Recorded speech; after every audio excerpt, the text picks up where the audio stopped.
ជោគជន់ពេលនេះទុកធ្ងន់ពន់ហួសនិស័យទឹកភ្នែកអូនហូរជ្រកសក់កាយចិត្តឥតយូរនៃចែកនឹងស្រដីស្រីបាន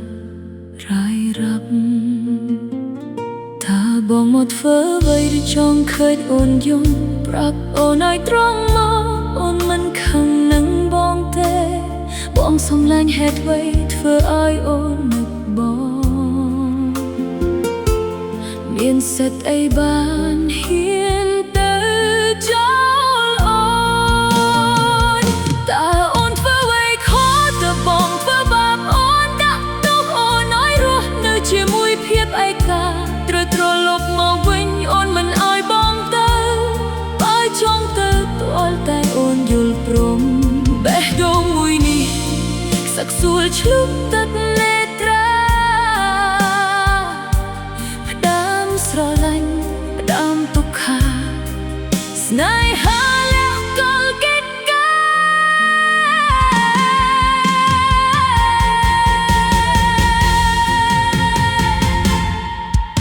ររាប់ខែរាប់ឆ្នាំដែលយើងតស៊ូរួមគ្នាពេលនេះប្រៀបដូចជាសូបិនមួយភ្នែកបងចាត់ចេញទៅដោយមិនបានប្រាប់ពាក្យឃ្លា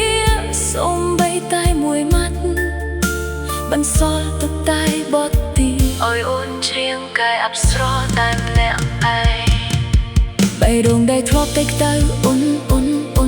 ពេលនេះប្រៀបដូចជាទឹកកកតើមានថ្ងៃណាដែលបងនឹកឃើញអូនវិញទេឬបងភ្លេចអស់ហើយអូនបានត្រឹមតែអង្គុយស្រមៃ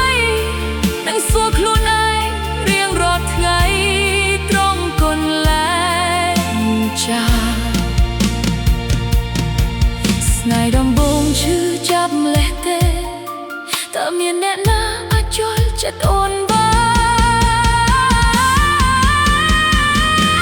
នបងទៅបានបាអូនដេញ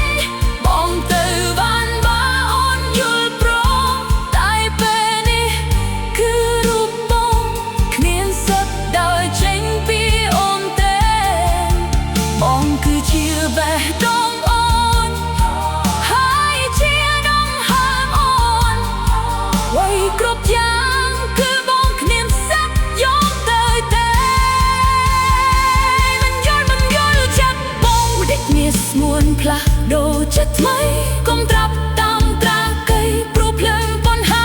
បេះដូងមួយនេះសឹកសួលឈប់ទឹកនេត្រា